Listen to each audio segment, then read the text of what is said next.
अस्सलाम वालेकुम। वेलकम करता हूं आपको अपने YouTube channel Yasir gem stone पे।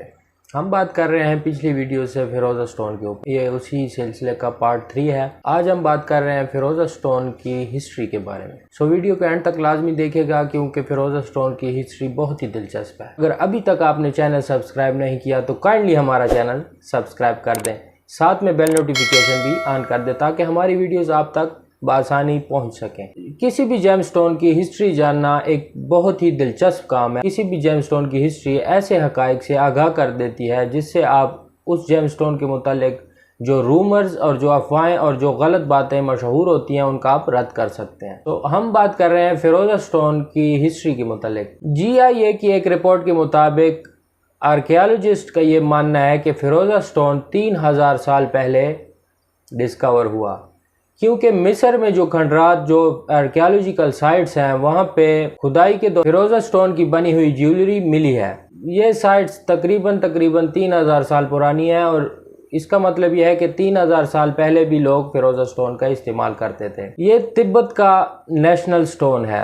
ये तकरीबन जितनी भी पुरानी सिविलाइजेशन है उनमें सब में ये इस्तेमाल हुआ है और इसका इस्तेमाल हेल्थ बेनिफिट्स और प्रोटेक्शन फ्रॉम द ईवल के लिए इसको इस्तेमाल किया जाता था। तो दोस्तों इंटरेस्टिंग बात यहाँ ये है कि ये स्टोन तुर्कों के, क्योंकि ये स्टोन मिस्र, तुर्की और ईरान में बहुत ज़्यादा पुरानी सिविलाइजेशंस में इस्तेमाल हुआ है। चूँकि तुर्की आधा यूरोप के साथ जुड़ा हुआ है इसीलिए ये स्टोन तुर्कों के ज़रिए यूरोप तक पहुँचा और यूरोपियंस ने इसका नाम टर्काइस रखा, यानी टर्किश स्टोन, जिसका मतलब था टर्किश स्टोन, टर्काइस। दोस्तों बहुत ही ज़्यादा पुराना स्टोन है क्योंकि 3000 साल पहले का डिस्कवर हुआ स्टोन है और जितनी भी सिविलाइजेशंस तहजीबों ने इसका इस्तेमाल किया है उनका इस स्टोन से बहुत गहरा ताल्लुक़ वाबस्ता है और इसी हवाले से उनके मुख्तलिफ अकायद वाबस्ता हैं इनसे, इसी स्टोन से। जैसा कि अपाची लोगों का ये मानना था कि टर्काइस स्टोन यानी फिरोज़ा स्टोन को कमान के साथ बांध कर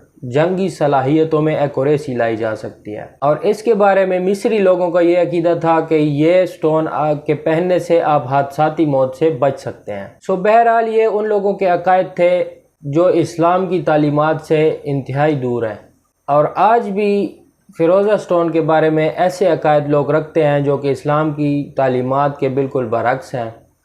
मेरा ये मानना है कि फिरोज़ा स्टोन को आप पहने खूबसूरती के हवाले से और हेल्थ बेनिफिट के हवाले से, और मैं फ़िरोज़ा पर्सनली बहुत पसंद करता हूँ और मैं इसलिए पहनता हूँ क्योंकि बहुत ज़्यादा खूबसूरत लगता है मुझे और इसके हेल्थ बेनिफिट्स का मैं बहुत ज़्यादा कायल हूँ। तो ये थी फिरोज़ा स्टोन की हिस्ट्री। वीडियो अगर आपको पसंद आई हो तो लाइक ज़रूर कीजिएगा और कमेंट सेक्शन में अपनी राय का इजहार ज़रूर फरमाइएगा। आज के लिए इजाज़त चाहूँगा। अल्लाह हाफिज़।